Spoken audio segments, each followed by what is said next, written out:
안녕하세요. 반갑습니다. 갓큐미스트입니다.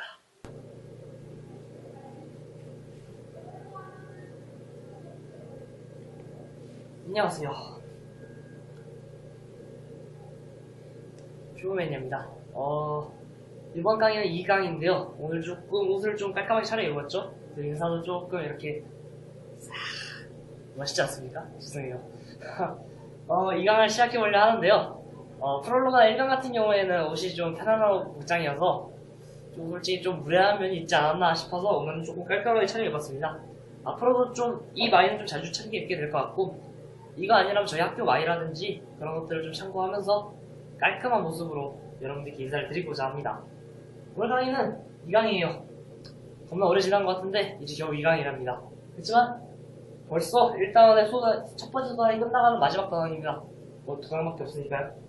그래서 오늘도 활기차게 한번 시작을 해보도록 하겠습니다. 화학의 언어입니다. 큰 대단원, 이게 뭐 재미없이 조금 마음에 안 들어 저는. 큰 대단원이 화학의 언어인데 두 번째 작은 소단원도 화학의 언어예요. 이거 좀 마음에 안 듭니다. 그렇지만 내용을 시작해 보도록 하겠습니다. 우선 여기서 가장 먼저 다루는 부분이 페이지 22페이지를 보시면 물질의 분류입니다. 순물질과 혼합물 이런 것들부터 먼저 다루고 있는데, 그 전에 가장 먼저 다뤄야 될 부분이 물체와 물질을 먼저 다뤄야 된다고 생각을 합니다.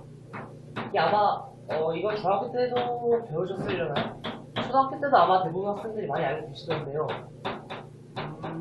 물체와 물질, 이게 맨날 알면서도 헷갈리는 게 이 두 개념입니다. 물체는 이 물질로 이루어지는 것이고요, 물질은 얘를 이루는 것입니다. 그러니까 되게 뜻이 서로 상관관계가 있는데, 물체는 물질로 이루어진 것이고 물질은 물체를 만드는 것입니다. 뭔가 재료와 완성품의 느낌이 날 수 있는 것이죠. 이 개념은 사실 그냥 이렇게만 알아두시면 나중에 일상생활에서 쓰면서 이런 말 쓰실 때 좀 편안하게 쓰실 수 있을 것 같고, 화학원에서 필요한 개념은 아니라는 점, 간단하게 알아만 두시라는 점 하고 넘어가도록 하겠습니다. 그럼 본격적으로 여기서 이제 순물질, 화합물 이런 식으로 분리를 해 나갈 텐데, 이렇게 보면은 지금 이 책 보면 쭉 그냥 나열이 돼 있어요. 이렇게 보면 상당히 어려울 것 같아서 표로 좀 정리를 해볼까 합니다. 우선 물체 같은 경우에는 아까 말씀드렸다시피 물질로 이루어진 최종 완성품이기 때문에 물체를 다루는 거는 말이 안 되고요. 그래서 물질을 분리시키는 것이 훨씬 더 합리적인 방법입니다. 이 물질을 크게 두 가지로 나눌 수가 있습니다. 산소가 많이 좋아진 것 같아요. 개인적으로 생각하기에는. 순물질이 있고요. 반면에 순물질이 아니다, 뭔가 섞였다는 얘기겠죠. 그러면 혼합물이 됩니다. 순물질과 혼합물. 뜻을 딱 보시면 알 것 같은데, 순물질은 당연히 그 자신으로 이루어진 단일적인 그 물질 상태이고요. 혼합물 같은 경우에는 두 가지 이상의 물질이 혼합된 상태, 말 그대로 혼합, 섞인 상태를 말하게 되는 것입니다. 이거에서 이대로 끝나면 참 좋은데 여기서 또 나눠지게 됩니다. 그래서 순물질 역시 두 가지로 나눠지게 되는데, 제가 프롤로그 때 강의를 드렸던 원소, 다른 말로는 혼원소 물질, 좀 자세히 표현하면 혼원소 물질이라고 하는데, 이게 말 그대로 주기율표에 있는 그 원소들을 생각하시면 될 것 같고, 혼원소 물질이라면 예를 들어 철, 구리 이런 것들은 그냥 원소 자체로 존재할 수 있잖아요. 이런 것들은 그냥 당연히 순물질로 분류되고 원소 자체이기 때문에 이걸 따로 구분을 해준 겁니다. 근데 여기서 지금 여기 나와 있듯이 순물질과 화합물이 구분되어 있습니다. 말 그대로 이 순물질, 여기서 사용되는 순물질, 이 원소를 표현하는 것이라고 볼 수 있을 것 같고요. 반면에 화합물은 역시 순물질에 포함이 됩니다. 이 하이탑이 조금, 이 부분에서 조금 마음에 안 드는 부분이 이 부분인데,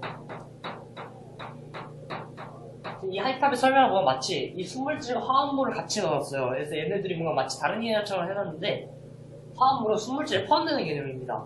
정밀하게 따지면요. 원소랑 화합물로 나뉘는 게 순물질이고요. 원소 같은 경우 여기 적어볼게요. 구리, 철, 그런 거 적으시면 되겠죠. 그냥 여러분이 아는 원소리 아무거나 적으시면 됩니다. 우라늄을 적으셔도 좋고요. 막 플루토늄, 뭐 여러분이 아시는 여러 가지 지식들을 뽐내주시면 되고요. 화합물 같은 경우에는요, 화합, 뭔가가 합쳐졌다. 그러니까 두 가지 이상이 섞이진 않고 합쳐져서 하나의 물질이 되는 겁니다. H2O, 수소랑 산소가 있죠. 근데 얘의 특성이 물입니다. 수소의 특성도 가지고 있지 않고 산소의 특성도 가지고 있지 않습니다. 예를 또 들면 여러분이 좀 잘 아시는 CO2, 이산화탄소 이것도 마찬가지로 화합물에 속하게 될 수 있는 것이죠. 반면 혼합물은 또 두 가지로 구분이 됩니다. 표가 이뻐요. 혼합물은 균이라는 혼합물이 있고요. 균일, 혼합물. 탄소 글씨는 조금 이뻐졌는데 제가 속도가 좀 느려졌죠. 아무래도 둘 중 한 마리의 토끼부터 먼저 잡고 가도록 하겠습니다. 그 다음에 균일에선 당연히 뭐가 있어요? 불균일이 있겠죠?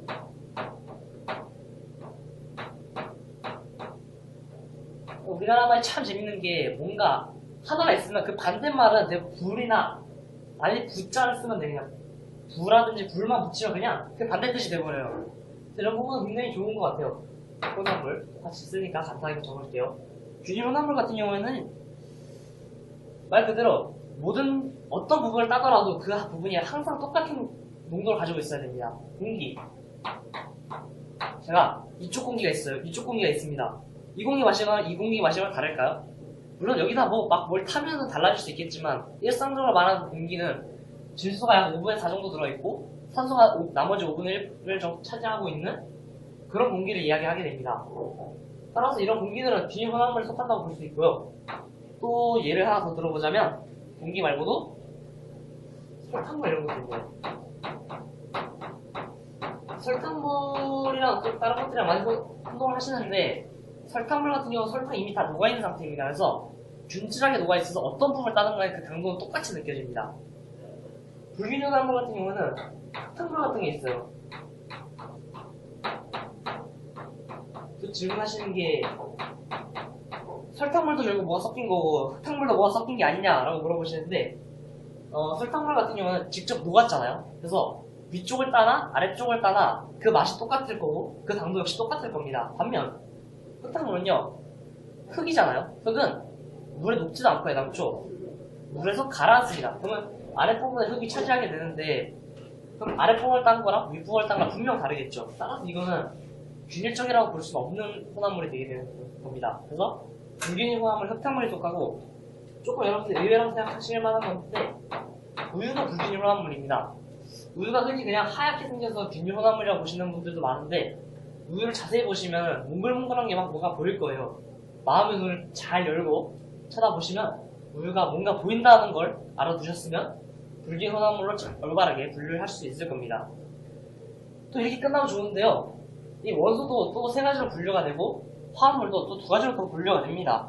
이 부분은 지금 여기다 쓰는 공간도 부족하다 보니까 일단 이 정도의 설명을 큰 그림을 마치도록 하겠습니다. 일단 하이탑에서 다루는 내용은 이 정도고요. 제가 여기 더 설명드리고자 하는 부분은 조금 상위 개념이라서 이 부분까지 알아두실 필요는 없고 이따가 조금 시간이 남을 때 설명을 드리도록 하겠습니다. 일단 이 부분까지만 하이탑의 중요한 내용이니까 적어두시길 바라겠습니다.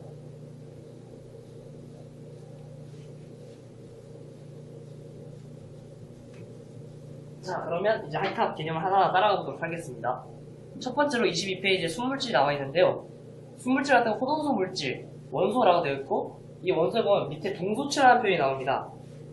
원자랑 원소에 대한 개념도 중요한데 그건 제가 프롤로그에서 이미 설명을 드렸기 때문에 생략을 하고 넘어가도록 하겠습니다. 그래서 여기 나온 개념이 생소하게 동소체라는 개념이 나옵니다. 동소체라는 개념이 아마 중학교에서 나오지 않았던 개념이라서 처음 듣는 얘기일 텐데요.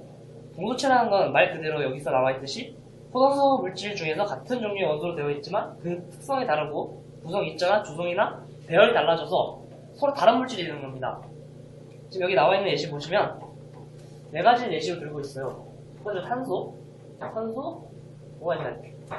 임황 이렇게 네 가지를 들고 있는데 탄소 같은 경우는 여러분들이 좋아하시는 다이아몬드 DIA 간단하게 쓰겠습니다. 다이아몬드. 그 다음에 여러분이 연필로 사용하시는 흑연, 샤프심으로 사용하죠. 얘들은 이거 많이 아실 겁니다. 다이아나 흑연 같은 경우는 다 똑같이 탄소로만 이루어져 있습니다. 근데 이 차이점이 발생하는 이유는 원자 배열의 차이죠. 이게 다 차이나는 이유가 조금씩 다 다른데 여기 다 나와 있듯이 산소가 있고 오존이 있습니다. 얘는 분자 분자, 조성의 차이라고 그러고, 인 같은 건 흰인, 붉은인, 분자 배열의 차이라고 적혀있고, 펀은 사방항, 단사항, 분무상항, 결정형의 차이라고 되어 있습니다. 이 하나하나 예시까지 다 외우실 필요는 전혀 없을 것 같고, 이 원자 배열 차이, 분자 배열 차이 이런 것들도 중요하게 안 보셔도 됩니다. 근데 동소체라는 개념 자체는 중요하고요. 얘네들을 근데 어떻게 동소체인 걸 알아내냐? 그 방법은 굉장히 간단합니다. 그 선수도 뭐가 있을 거고, 인도 뭐가 있을 거고, 황도 뭐가 있을 건데, 얘네들이 태웠을 때 공통적으로 나타나는 물질이 있습니다. 예시들은 그냥 간단하게 하여튼 한번 읽어보시는 정도로 끝내주시기 바라고요. 탄소를 태우면요, 당연히 뭐가 나올까요? 탄소랑 반응할까 CO2가 나올 겁니다. 흔히 얘기하는 이산화탄소가 나오게 되는 것이죠. 산소를 태운다는 말은 조금 말이 안 되겠죠? 조금 말이 안 되는데, 얘 같은 경우는 산소가 평소에 O2라는 표현을 자주 사용합니다. 여러분들이 마시고 있는 산소는 이 O2이고, 이 O2가 변환될 수 있는 종류는 O3, 이게 바로 오존입니다. 얘 둘로 서로 변이 되게 되는데, 개수가 안 맞죠? 양쪽에. 개수를 좀 맞춰주도록 하겠습니다. 이 변화 상태를 보고서 얘가 산소를 포함하고 있다라는 걸 알 수 있습니다. 근데 이게 사실 좀 애매해요. 산소도 눈에 안 보이고 오존도 눈에 잘 안 보이기 때문에 이 변환이 잘 되는지 안 되는지는 실험실에서 좀 확인하는 방법밖에 없는 것을 알고 있습니다. 일반적으로 그냥 이렇게 구분을 한다라는 정도만 알아두셨으면 좋겠고, 인 같은 경우가 조금 문제가 생겨요.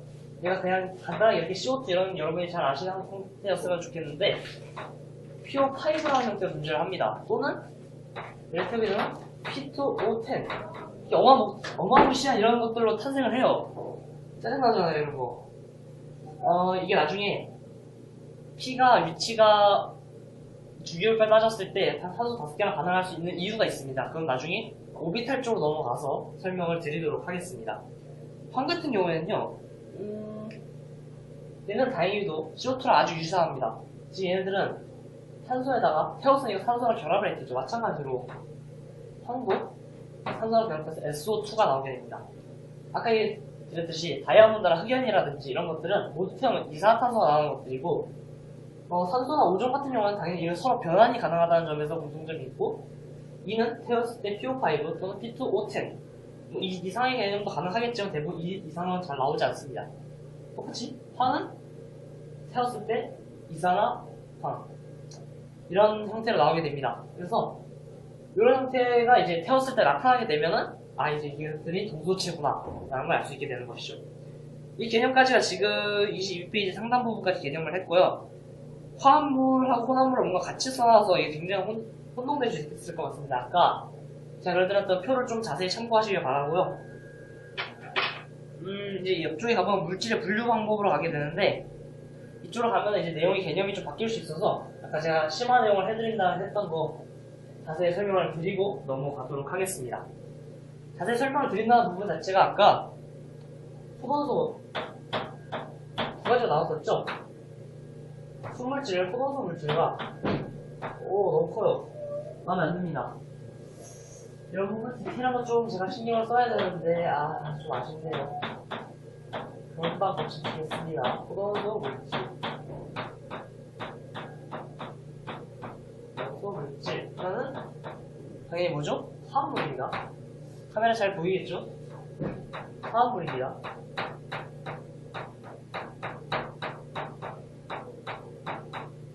이거 하이탑에 나와 있는 내용 아니고요. 제가 참고하고 있는 자료에서 나오는 내용인데, 포도소 물질은요, 크게 세 가지로 나뉩니다. 금속 결정.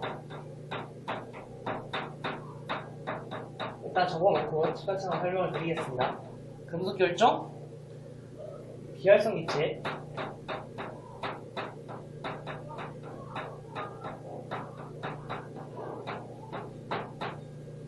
마지막으로 분자입니다.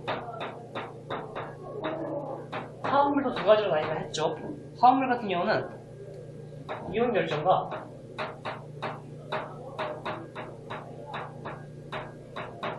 마찬가지로 분자인데요. 이 분자는 조금 다른 점은 얘는 이온 결정이죠. 얘는 공유 결정이라는 표현을 사용하게 됩니다.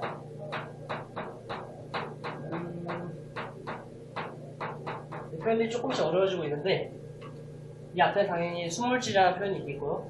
포도소 물질, 금속 결정부터 설명해 드리겠어요. 이거는 주기율표를 잘 외우셨으면 간단하게 넘어갈 수 있습니다. 주기율표를 제가 그려드렸던 그림은 다 같은 색깔로 표시가 되어 있는데 인터넷이나 아니면 대부분 화학책들의 맨 앞장을 보시면은 주기율표가 나와 있게 되어 있습니다. 또는 맨 뒷장에도 나와 있는 경우들이 있는데 하이탑이 어디 나와 있는지 제가 잘 모르겠네요.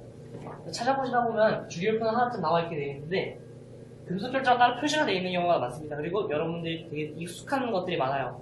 칼륨, 칼슘, 나트륨, 마그네슘 등 이런 것들은 대부분 1족이나 2족 또는 또 어디 있으려면 13족? 4족? 이런 데도 존재하고요. 그런 데는 대부분 다 금속이 있습니다. 저희가 나중에 배웠던 13족부터 12족까지의 원소 중에서 막 철이라든지 굴이라든지 니켈 이런 것들 다 금속 원소이 있고요. 얘는 당연히 금속 결정을 이룬다고 볼 수가 있습니다. 반면 그래서 굴이 처음 적어드렸던 철 이런 것들이 금속 결정에 포함이 된다고 볼 수 있고요. 비활성 기체는 말씀드렸다시피 제가 이거 주기율표 할 때도 얘기를 드렸어요. 맨 우측에 18쪽 원소들은 비활성 기체, 불활성 기체라고도 합니다. 요즘 많이 비활성 기체라는 표현으로 많이 바뀌게 되었는데요. 이런 기체들은 아예 자체 반응을 자체가 안 합니다. 헬륨도 있고요. 크립톤, 제가 순서 없이 막 쓰고 있어요. 아르곤, 제논 같은 경우가 있습니다. 이 중에 다른 것들은 별 문제가 안 되는데 제논 같은 경우에는 비활성 기체임에도 불구하고 반응이 가능합니다. 실제로 로켓 연료도 사용하고 있고요. 여러가지 방향으로 플루린하고 자주 결합을 시켜서 사용하는 경우가 많은데 이 부분은 현대 과학기술이 발전하면서 됐을 뿐이지 일반적인 상황으로 자연 상태에서 얘네들은 절대 반응을 일으키지 않는 비활성 기체인 건 사실입니다. 이 친구들이 비활성 기체로 고단수 물질이라는 걸 알 수 있을 거고요. 분자라는 개념이 역시 프롤로그에서 설명을 드렸는데요. 각자의 특성을 가지고 있는 가장 최소의 단위인데 금속 결정 같은 경우는 그 자체로 존재합니다. 그러니까 원소 혼자 단일로 존재할 수가 있었는데 수소 이런 것들은 H라는 상태로 존재하는 경우는 존재하지 않습니다. H가 이온으로 존재하거나 또는 분자 상태로 존재를 해야 되는데 분자 상태를 적으면 H2 단일 분자니까요. 포도수 물질이니까 같은 원소로만 이루어져 있을 겁니다.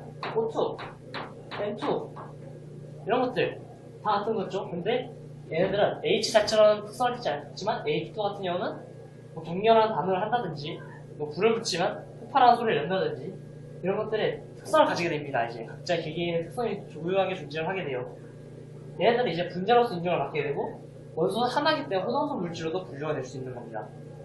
밑에 화합물인데요. 이제 호전소 물질 이 세 가지 정도만 좀 자세하게 알려드려봤고 화합물이 이제 조금 말이 어렵죠. 이온 결정 물질, 공유 결합 물질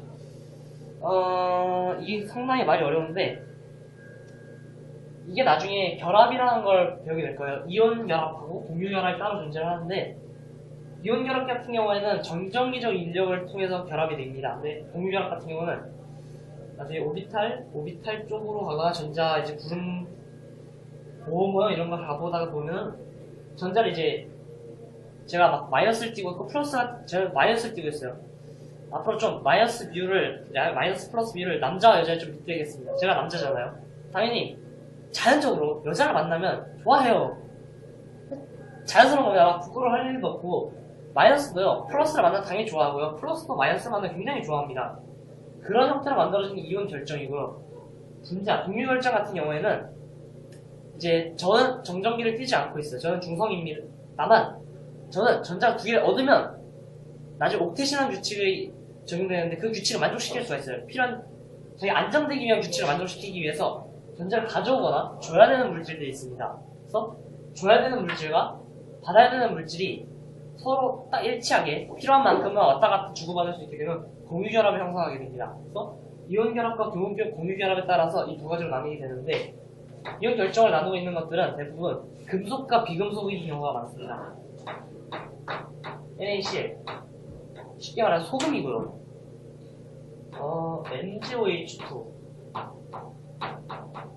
그리고 또 NA가 플러스를 띄고 CL이 마이너스를 띄게 됩니다. NG도 이가 플러스를 띄고 OH는 마이너스 두 개가 붙었으니까 이가 마이너스 해서 이가 플러스 이가 마이너스 해서 정전기적 인력을 통해 서로 결합을 된 이것들이 이온 결정입니다.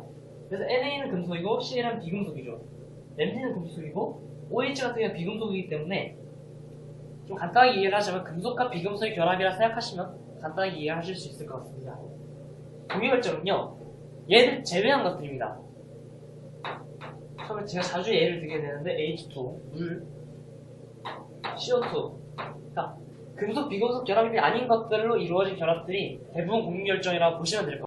자, 이렇게 이제 수물질과 혼합물에 대해서 저희가 확실하게 분류를 할 수 있게 되었는데, 또 하나의 큰 차이점이라고 보시면은 수물질 같은 경우에는 분해라는 과정을 거쳐야 됩니다. 예를 들어 NaCl이라든지 MgOH2 같은 것들을 서로 각각 NA와 Cl로 만들기 위해서는 분해라는 과정을 거쳐서 에너지를 공급해줘야 되는 반면에, 혼합물 같은 경우에는 그 자체로도 원래 분리가 가능하기 때문에 분해라는 표현도 사용하지 않고 분리라는 표현으로 석출이나 투석 이런 방법들을 이용하면 분리를 해낼 수 있습니다. 얘들 같은 경우에는 수물질들은 끓는 점과 녹는 점, 어는 점이 일정한 반면에 혼합물은 이 끓는 점, 어는 점, 녹는 점이 바뀌는 경향성을 볼 수 있습니다. 나중에 삼중점에 대해서 설명을 드리면서 그 부분에 다시 설명을 드릴 텐데요. 우선 이 정도까지만 하고 나면은 앞부분 22페이지 그리고 23페이지 상단 부분까지는 충분한 이해가 되었다고 생각할 수 있습니다. 이제 넘어가도록 하겠는데요. 사실 지금 배우는 내용보다 앞으로 배울 내용이 가장 중요한 내용입니다. 이건 이제 화학을 배우는 가장 기본적으로 제일 중요하다고 볼 수 있는데, 24페이지 보면은 이제 법칙들이 나옵니다. 원자에 대한 설명은 프롤로그에서 했으니까 건너 뛰도록 하겠고요. 질량보존의 법칙입니다. 굉장히 중요한 법칙입니다. 이게 문제를 풀 때 답이 안 잡히는 문제가 있으면 질량보존의 법칙을 떠올리는 순간 이용할 수 있는 길이 굉장히 많이 보이는 문제들이 꽤 많을 겁니다. 이 법칙이 그만큼 중요한 거고요. 이 법칙을 만든 사람은 라부아지에입니다. 영어로 좀 써볼까요? 영어는 잘 못하는데 좀 멋있게 라부아지를 영어로 써보도록 하겠습니다. 라부아지에가 질량보존의 법칙을 발표를 했고요. 뭐 연극 같은 것들은 이게 역사 시간이 아니기 때문에 중요하지 않고요. 라부아지에가 질량보존의 법칙을 발표를 했다. 근데 이 내용이 뭐냐? 말 그대로 질량이 보존된다는 법칙입니다. 이런 기회를 들으면 조금 기분 나빠질 수도 있을 것 같은데, 여학생들이 막 다이어트 같은 거 하잖아요. 근데 그렇다고 다이어트 꼭 성공하면 좋겠지만 요요현상이라는 게 옵니다. 이게 굉장히 적절하지 않은 비유인 것 같긴 하지만, 질량 보존을 법칙하면 아무리 무슨 짓을 하더라도 제가 반응을 일으키든 다이어트를 열심히 하든 결국 원래대로 돌아간다. 질량은 항상 보존된다.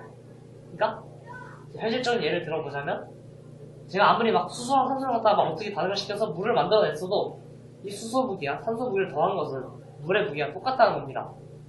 간혹 가다가 이런 용기에다가 무언가를 넣고 기체가 발생하는 경우에는 질량이 손실되는 게 아니야 라고 물어보는 경우가 많은데, 이 질량 보존 법칙이 성립하는 경우는 항상 닫힌 게입니다. 계라는 표현 나중에 표현을 하게 될 텐데요. 계라는 걸 잠깐만 설명을 드리자면 시스템이라고 보실 수 있습니다.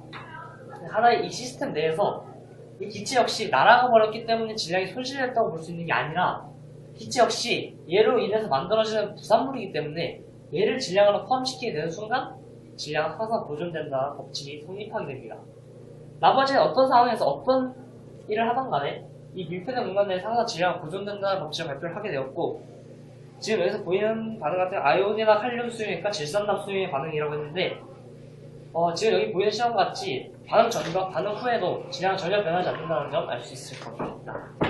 이 질량 보존의 가장 기본적인 법칙 중 하나입니다. 이것만큼은 하늘에서 운석이 떨어져 절대 까먹으면 안 되는 부분입니다. 질량 보존의 법칙만큼은 여러분들 문제를 푸는 가장 기본 중에 기본이기 때문에 이거 까먹었다 그러면은 아무래도 다시 공부를 시작하시는 게 좋을 것 같습니다. 물론 이 정도 하나 외우는 거 여러분들 어려워하지 않으실 거라고 알고 있기 때문에 이런 말씀 드리는 거고요. 그 밑에 보시면 두 번째로 일정 선분비의 법칙이 나와 있습니다. 일정 선분비의 법칙.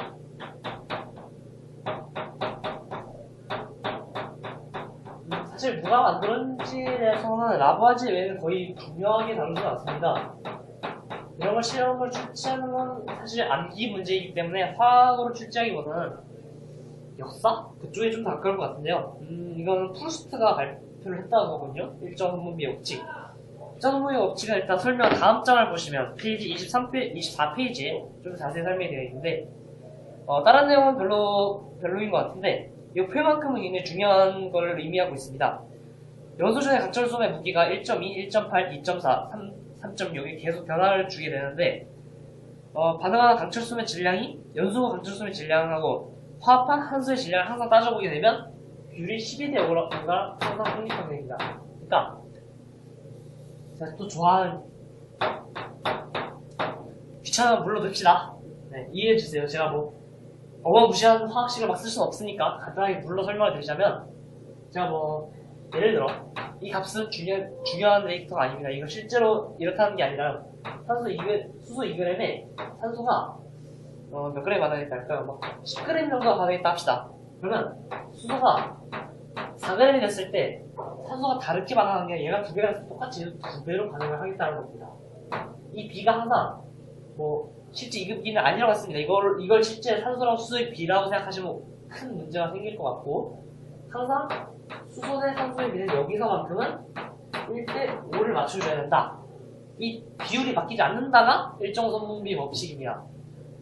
이제 이거랑 배수비례 법칙과 굉장히 많이 헷갈리는 부분들이 많은데 배수비례 법칙은 여기에 나와있지 않네요.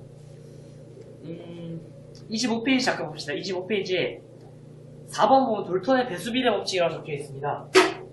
이 부분하고 조금 구분을 지셔야 되는데 배수비례 법칙은 이 친구가 조금 다릅니다. 참 얘랑 배수비례 법칙은 굉장히 많이 헷갈리시는 분들이 많은데 어떻게 하면 이해를 좀 더 편하게 할 수 있을까요?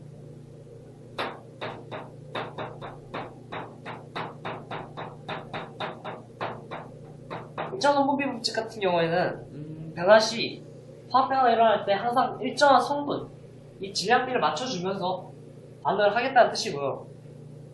정확하게 이 배수비례 법칙의 정의를 좀 보자면은 제가 여기 적어왔는데 A, B 두 원소가 결합해서 두 가지 이상의 화합물을 만들어. 지금 아까 제가 H2O를 설명드렸지만 H2O가 있고 H2O2 과산화수소라는 걸 알수 있습니다. 여러분 수동량을 쓰시는 과산화수소 물입니다. 똑같이 H2O를 사용하죠. 근데 일정선분비는 얘를 만들 때 항상 수소랑 산소가 비율이 몇 대 몇을 일정해야 되고 얘는 따로 몇 대 몇을 일정해야 된다는 뜻인데 배수비례 같은 경우에는요 두 가지 이상 화합물을 만들 때 A 원소와 H 일정 양과 반응하는 얘네 A로 잡으시다 여기서는 편의상 얘랑 반응 물질 B라는 원소의 그 비율 자체 정수비가 성립한다는 뜻입니다. 자, 지금 H2랑 있고 여기도 H2랑 있잖아요. 얘는 산소랑 2대1의 반응 비율을 반응해서 2대1이라는 반응을 했고 얘는 2대2, 1대1로 반응을 했다는 뜻이죠. 그래서 이 비율이 지금 1하고 2가 있죠. 정수비로 항상 떨어지겠다는 뜻입니다. 그래서 예시를 몇 개 더 들어볼 텐데 배수비례가 아닌 거를 좀 찾아보겠습니다. 예시를 제가 좀 가져왔어요.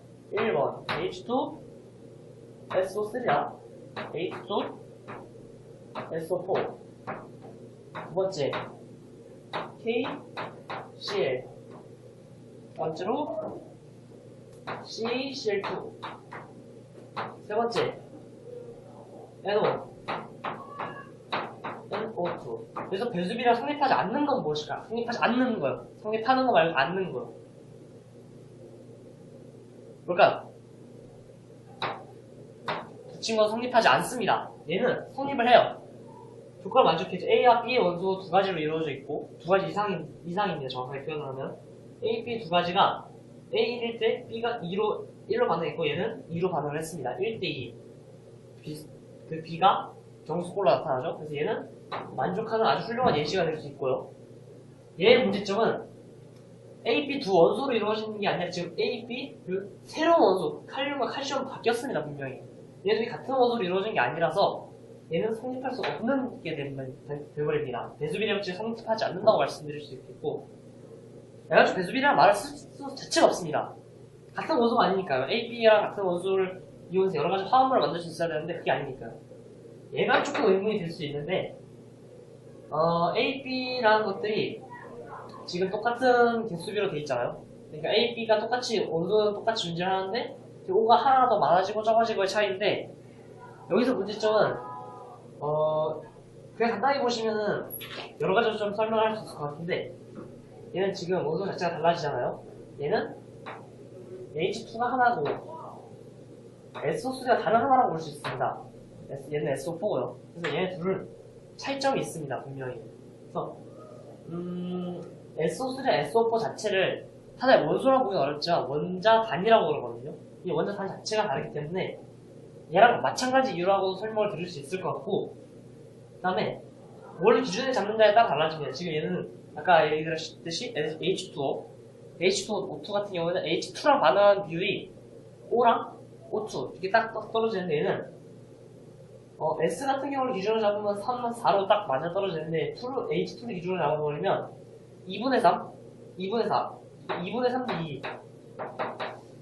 사실 이건 정수비가 떨어지긴 하죠. 그래서 그런데요. 이것보다는 이 원자 단어로 설명하기 훨씬 더 합리적일 것 같습니다. 앞에다 다 잊어주시고요. 자, 리셋 하겠습니다. 다시 H2와 반응하는데 얘는 SO3라는 원자 단과 반응했고요. 얘는 SO4라는 원자 단과 반응을 한 겁니다.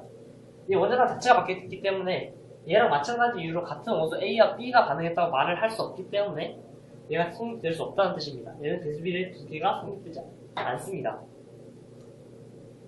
이렇게 알아두시면 될 것 같고요. 이 세 가지, 처음에 질량 보존의 법칙, 일정 성분비의 법칙, 배수비례의 법칙, 이 세 가지 정도는 굉장히 중요해요. 질량 보존의 법칙 같은 경우는 문제 푸는 자체가 중요하고요. 배수비례 법칙은 문제 꼬아낼 때 되게 이게 여러모로 사용되기 편합니다. 나중에 문제 풀이를 하면서 좀 더 자세히 알려드릴 텐데요. 내용은 다른 건 별로 없을 것 같아요. 내용 다 넘어가셔도 될 것 같고, 돌톤의 원자설, 이건 조금 중요합니다. 사람 이름 잘 안 외우라 그러는데요. 돌톤만큼은 좀 외워주십시오. 돌톤의 원자설 워낙 유명합니다. 여러모로 유명한데, 원자설에 대해 처음으로 확립된 개념을 만든 것도 유명하지만 오류가 많은 걸로도 유명합니다. 나중에 옥스톱이 문제를 보시면, 옥스톱 일반학 책 이름입니다. 그 책을 보시면 이거의 문제점을 찾아라 라는 것도 문제로 나올 정도로 나와 있습니다. 그래서 따라가 보겠습니다. 1번 원자는 쪼갤 수가 간단히 쪼갤 수 없다. 두 번째, 이건 중학교 책을 보면 좀 이해가 더 편할 것 같은데, 같은 원소 같고 다른 원소는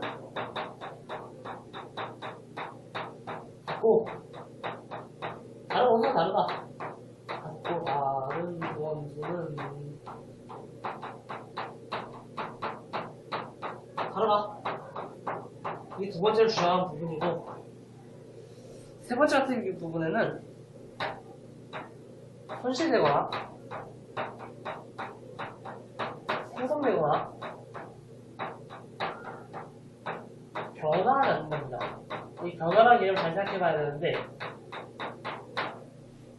H2와 O2가 H랑 O가 반응해서 H2O가 되는 걸 변화라고 말하는 게 아니라, H라는 원소가 갑자기 O로 변한다거나 스칸적으로 변한다거나 이런 일이 일어나지 않는다는 거였을 변화입니다. 마지막 네 번째,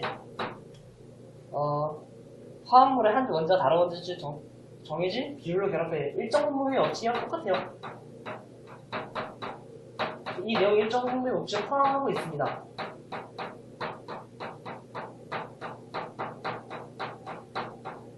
이 네 가지 보면서 무슨 생각이 드나요? 저는요, 딱 이거 보면서 서술형 각이다. 서술형이 딱 좋지 않은 돌톤의 원자에서 네 가지 서술해 보십시오. 딱 쓸 줄 알아야 됩니다. 원자는 쪼갤 수 없고, 같은 원소는 같고, 다른 원소는 다르다. 그러니까 성질 자체가 같고, 다른 건 다르다. 손실, 생성, 변화가 일어나지 않는다. 일정 성분비의 법칙을 만족한다. 네 가지. 이게 일반학과 보면 막 5가지로 표현하는 경우도 있고, 이걸 막 말을 쪼개면 여러 가지를 표현할 수 있는데, 지금 하이탑에서 네 가지를 표현을 하고 있으니까 이 정도로 알아두시면 될 것 같습니다. 그럼 25페이지에 내용을, 중요한 내용 다 끝났고요. 이제 분자로 넘어가게 될 텐데, 일단 여기까지 적어두시기 바랍니다. 이 부분은 일단 하이탑에 나와있으니까 별표를 꼭 쳐놓고, 빨간색으로 왕 별표 치고, 굉장히 중요합니다. 이건 굉장히 어딜 가서도 계속 쓰게 될 거예요. 무슨 책을 보면 후에는 안 나오는 걸 알고 있는데 학원에서 이미 나왔기 때문에, 일반 학책에 나오고 다른 전공책들을 찾아봐도 이 법칙 정도는 기본적으로 나오기 때문에 알아두셨으면 좋겠습니다. 네, 다음으로 이제 원자에 대한 특성을 해봤으니까 분자로 넘어가도록 하겠습니다. 자, 이제 분자 다음 개념으로 넘어가도록 하겠습니다. 페이지 25페이지 맨 끝에 부분에 그냥 분자만 써있는데, 26페이지로 바로 넘어가시면 될 것 같고, 분자도 설명을 이미 프롤로그에서 드렸기 때문에 바로 법칙에 대해 설명을 드리겠습니다. 기체 반응의 법칙.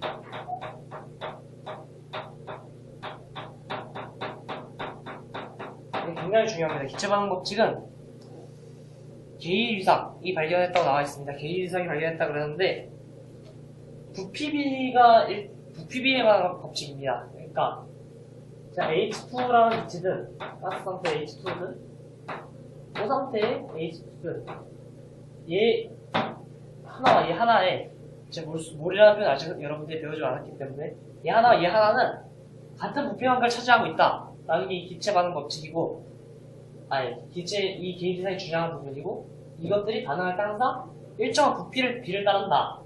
이것이 기체 반응의 법칙입니다. 그래서 보면 수소 두 부피, 산소 한 부피가 수증기 두 부피 됐다는데, 이걸 이제 좀 화학식화를 좀 시켜보면,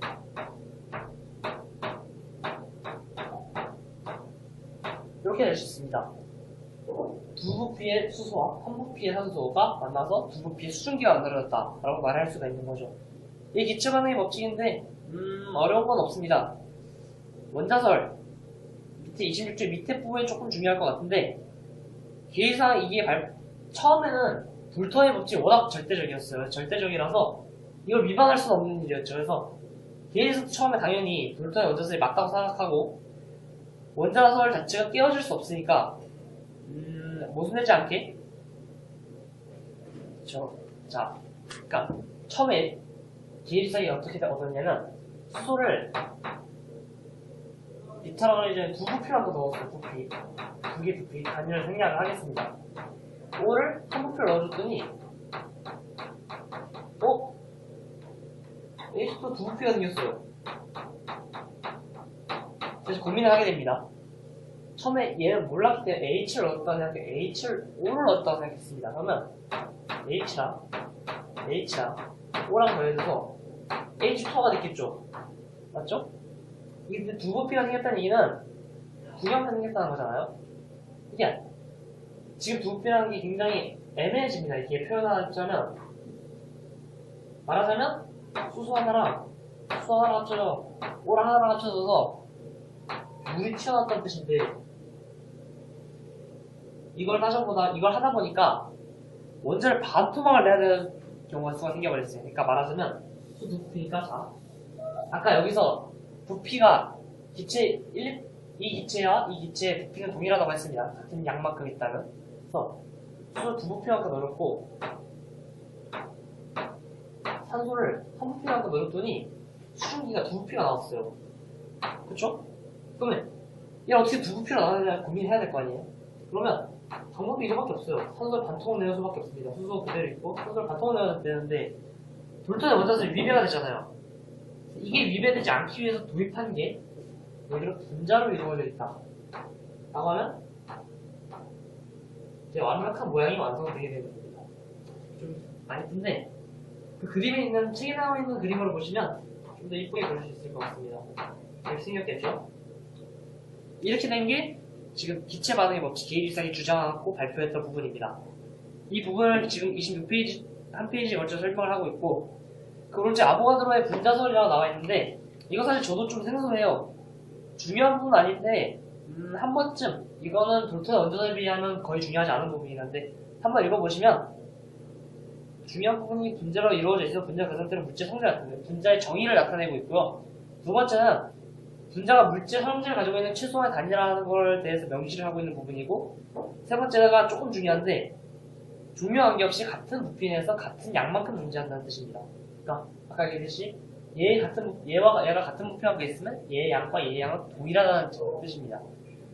이게 27페이지 아보가드로의 분자설에 대한 얘기고, 그래서 그 밑에 보시면 그림이 왼쪽 페이지 가서 26페이지 보시면 잘려있는 막 그림이 토막 나 있는 그림이 밑에 부분에 나와 있는데, 27페이지 보면 이 그림, 이 부분 좀 이쁘게 그렸는데 그런 좋은 그림으로 나와 있는 걸로 알 수 있습니다.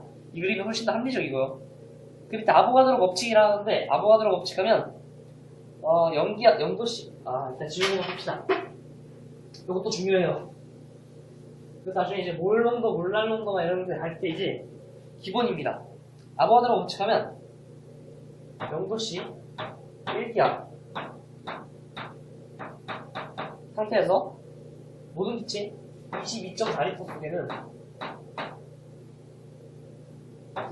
9.02 곱하기 10의 23승이 개만큼 분자가 들어있다는 겁니다. 이게 고급용을 쓰면 이 조건 자체를 STP라고 따로 명령을 붙입니다. STP 상태라고 말을 하게 되는데 이 STP 상태 0도씨 1기압이라서 기준 상태라고 보시면 될 것 같습니다. 기준 상태 22.4리터가 6.02 곱하기 10의 23승 개만큼의 분자수를 가지고 있는 항상 기체 이만큼을 만족합니다. 어떤 것든 20.4리터에서는 이만큼을 만족합니다. 문제에 따라서는 얘를 24리터라고 좀 편의상 두는 경우도 있고 얘를 6 곱하기 10의 23승계라고 편의상 두는 경우가 있지만 기본은 이겁니다. 이 숫자 얘네들은 꼭 외워두셔야 됩니다. 문제 딱히 언급이 없고 STP 상태라고 언급이 되어 있으면 0도씨 1기압이라는 거 무조건 알아두셔야 합니다. 이 상황이 뭐냐면 나중에 이제 몰농도에 대해서 다음 단어에 되면 알게 될 텐데 이 상태가 몰농도라 해서 이 22.4리터 6.02 곱하기 10의 23승계가 들어있는 만큼을 1몰이라고 정의를 하게 되었습니다. 이 부분은 그냥 넘기도록 하고 무조건 중요한 건 22.4리터가 6.02 곱하기 10의 23승계 이 수를 아보가드로 수 라고 표현을 하게 됩니다. 나중에 분자수도 똑같고요. 원자수도 똑같습니다. 예를 들어 FE가 기상상 아니잖아. 나중에 FE가 1몰만큼 있다 하면 이건 좀 선행인데 1몰만큼 있다 하면 FE 원자가 이만큼이 있다는 뜻입니다. 이 아보가드로 수는 1몰 그러니까 여기서 기체가 22.4리터 있는 게 1몰이게 되는 거죠. 1몰 상태에서 존재하는 원자 분자 수가 이만큼이 된다는 뜻입니다. 굉장히 중요한 숫자들이라서 꼭 외워두셨으면 좋겠고 아보가드로 법칙 이게 제일 중요합니다. 이 숫자 이거는 나중에 전공책도 꼭 나와요. 이거는 이거 전공책 하면 6.02211420 이렇게 해서 좀 더 길게 외우려고 하는데 이 정도가 일단 기본적으로 나와 있고 문제 풀다 보면 쉽게 주는 경우가 있으면 그걸 쉽게 주는 대로 맞춰서 풀면 될 것 같습니다. 짧지 말고 두 줄. 어렵지 않잖아요. STP 상태 22.4리터에 6.56배 12, 23승기 아보가드로 수다. 이 정도 꼭 외워주시기 바랍니다. 이제 거의 끝을 향해 달려가고 있습니다. 28페이지가 원자의 구조 나와 있어요. 원자의 구조. 원자과 전자로 이루어져 있는데 사실 이렇게 설명하면 안 됩니다. 지금 이건 옛날 모형이에요. 옛날 모형. 나중에 이제 모형을 순차적으로 따라가는 그 강의가 따로 있을 텐데 그 부분이 나중에 뒤에 가면 설명이 될 겁니다. 근데 이렇게 지금 막 전자가 이렇게 박혀있다 이렇게 설명을 드리면 나중에 이걸 잘못 이걸 확실히 뭐라 그러지? 견고히 잡아버리면 나중에 깨버리기가 너무 힘들어요. 사실 이렇게 존재하지 않거든요. 여기 나와 있는 모형대로 이렇게 딱 전자가 박혀있는 형태가 아니라 실제로 전자 구름 형태를 형성해서 어디에 있을지 모르는 확률성의 분포를 가지고 됩니다. 이건 양자역학적으로 나중에 일반학 가시면 되게 배우게 되실 텐데 이 모양은 옛날에서 인정받았던 모양이 현대 모양이 이렇게 하지 않고 전자 구름으로 설명하게 된다. 그래서 이 모양은 사실 고전적인 걸로 보기에는 굉장히 좋은 모양이지만 지금 저희가 배우기에는 부족하기 때문에 이 부분은 한번 읽을 거를 넘겨보시고 옛날에 이런 모양을 썼다 또 넘겨주셨으면 좋겠습니다. 이 부분에 너무 심각하게 시간 투자하시거나 판단을 하시면 곤란해질 수 있습니다. 28페이지 가볍게 넘겨주시고 29페이지 가보시면 이온이 있습니다. 이온이 양이온과 음이온 이것도 중학교 때 다 배웠을 텐데 이온의 표시 이런 거 다 나와 있는데 이건 딱히 뭘 설명드려야 할지 잘 모르겠어요. 이온의 이름 이것도 무기화학 영명법에 있고 차근차근 설명드리자면 표기 자체를 이렇게 합니다. CL 자체로 존재할 수 없어요. 기체에서 CL2 상태로 존재해야지 기체가 됩니다. 얘는 그냥 정체모를 그냥 원소를 적어놓은 거고요. 전자를 보냈을 때 Cl-가 되면 얘는 이제 이온 상태로 말을 하게 되는 거죠. 마이너스를 띄면 음이온, 플러스를 띄면 양이온이 되게 됩니다. 그게 중요하지 않고 맨 밑에 이 표 정도는 외워두셔야 돼요. 특히 원자 단이라고 불리는 이 SO4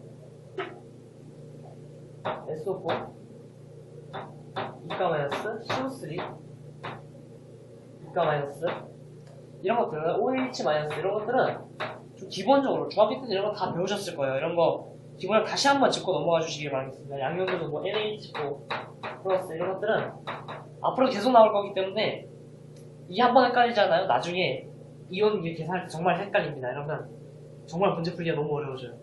그래서 이거는 원소 제가 프롤로그에서 주기율표 한번 외워달라고 했잖아요. 4주기까지. 그래서 마찬가지로 그 4주기 내에 해당하는 것들이 규칙성이 있어요. 나중에 규칙을 알려드릴 텐데 규칙성이 있으니까 일단 이런 단들은 좀 외워주시기 바라고 다른 뭐 H, 나트륨, 칼륨, 마그네슘, 칼슘 이런 것들은 외워두시되 나중에 되면 제가 더 쉽게 외우는 방법을 또 알려드리도록 하겠습니다. 나중에 그 주기율표를 보면서 이거에 대한 규칙성을 찾아가는 과정에서 충분히 이해를 하기 쉽기 때문에 이런 부분들을 간단하게 넘어가도록 하겠습니다.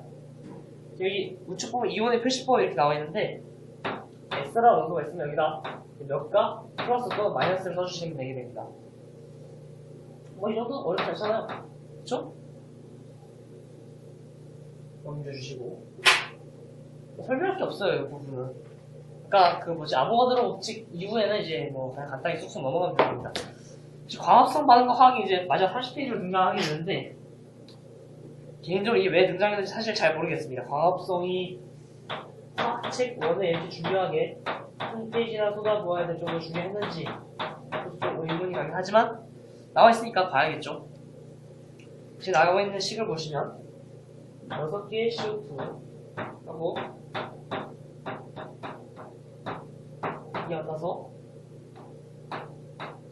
12, 5, 6 플러스 6, 2 라고 되어 있거든요. 여기가 태양의 비기능을 있고 에너지 간단히 1로 표현을 하겠습니다. 이렇게 되어 있는데 잘못했어요.